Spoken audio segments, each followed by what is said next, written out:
En lisant le livre des Actes, chapitre 13, versets 1 à 4, nous pouvons nous demander quelle est la volonté de Dieu, comme le Saint-Esprit la révèle.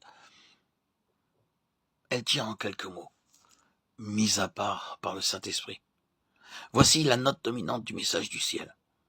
Mettez-moi à part, Barnabas et Saül, pour l'œuvre à laquelle je les ai appelés. C'est mon œuvre. J'en prends soin moi-même. J'ai choisi et appelé ces hommes, et je vous demande à vous qui représentez l'Église de Christ sur la terre, de les mettre à part pour moi. Considérez ce message du ciel sous son double aspect. Ces hommes devaient être mis à part par le Saint-Esprit, et c'était à l'Église de faire ce travail de mise à part. Le Saint-Esprit pouvait se fier à des hommes pour le faire dans un bon esprit. Ils étaient là, demeurant dans la communion de l'invisible. Et le Saint-Esprit pouvait leur dire, faites le travail de me mettre à part ces deux hommes. C'étaient là les hommes que le Saint-Esprit avait préparés.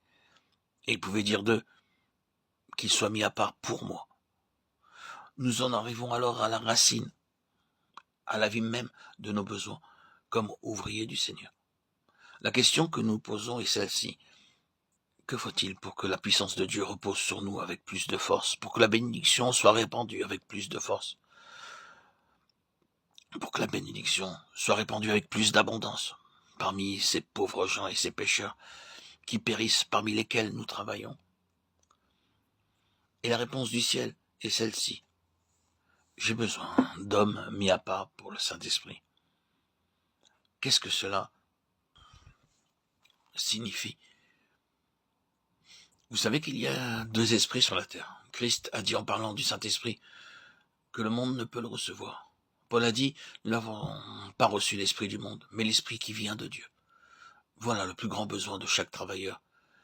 Que l'esprit du monde s'en aille et que l'esprit de Dieu entre pour prendre possession de la vie intérieure et de l'être tout entier.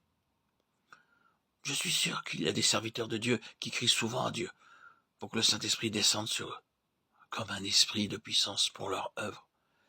Et quand ils sentent cette puissance en eux et qu'ils sont bénis, ils en remercient Dieu. Mais Dieu veut quelque chose de plus et de mieux. Dieu veut que nous recherchions le Saint-Esprit et sa puissance dans notre propre cœur et dans notre vie, pour vaincre le vieux moi, pour rejeter le péché, et pour que l'image magnifique et bénie de Jésus soit reproduite en nous. Il y a une différence entre la puissance Saint-Esprit comme don et la puissance de l'Esprit qui nous donne la grâce de mener une vie sainte.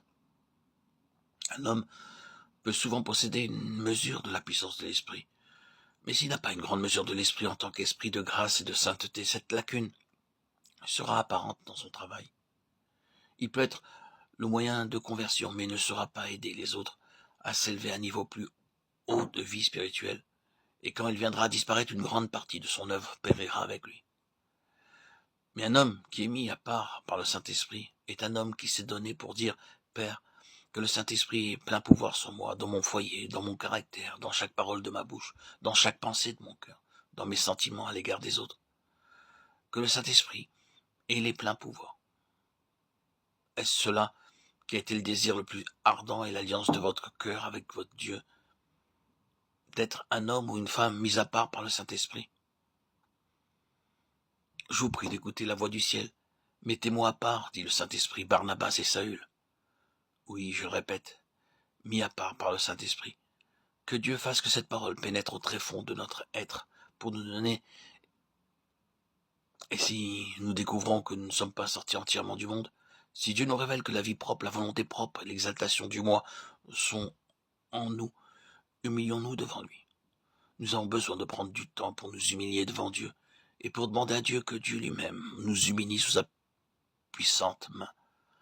Hommes, femmes, frères, sœurs, vous êtes un ouvrier mis à part par le Saint-Esprit. Est-ce bien vrai? Est-ce cela qui a été votre désir le plus ardent? Est-ce pour cela que vous vous êtes livré entièrement? Est-ce à cela que vous êtes attendu par la foi en la puissance de notre ressuscité tout-puissant Seigneur Jésus? Sinon, voici l'appel de la foi et voici la clé de la bénédiction, mis à part par le Saint-Esprit. Que Dieu grave cette parole dans nos cœurs. Acte 13, versets 1 à 4.